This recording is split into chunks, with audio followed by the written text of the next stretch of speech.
Luto tayo. Tayo nang lulutuin dito sa ating fridge. Ito nga.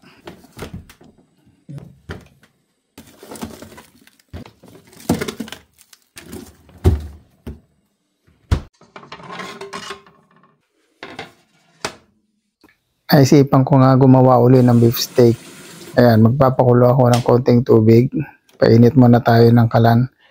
Isalang ko na nga yung tubig at ilalagay ko na yung asin at yung paminta. Mga anik-anik na dahon. Nilagay ko na nga yung beef.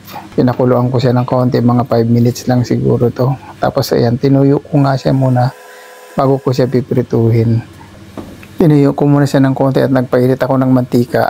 Nilagyan ko siya ng asin nilamuta ko yung asin at yung paminta. Siyempre nilagyan ko siya ng paminta. Yan, nilamutak-lamutak muna parang pampalasa ba.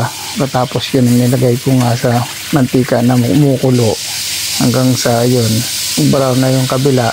Pinaliktad ko siya. Ayun, naluto na nga siya. Ito, hiwain na natin siya kung anong resulta nga, kung anong kinalabasan. Ayan, ito na nga yung sinasabi nilang steak. Ayan, mapula pa yung ilalim pero yun daw ang masarap. Sige, tignan natin. Yan nga, masarap nga siguro talaga to.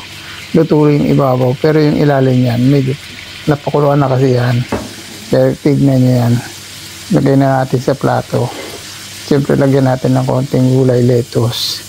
Hanggang sa naluto ko na nga uli yung isa. Tignan natin, hiwain natin uli ito. Makita natin kung ano yan loob. Niluto naman na yan kasi napakuluan nga ng kaunti, medyo mapula. Yun yung tinatawag talagang masarap na luto na beef steak. Yan o, medyo mapula-pula pa pero hindi na yan dugo, luto na yan. Yan ang mas masarap dyan pagka ganyan. Inilagay na nga natin sa plato. Siyempre nilagyan natin ng konting gulay. Eto na, luto na. Alright.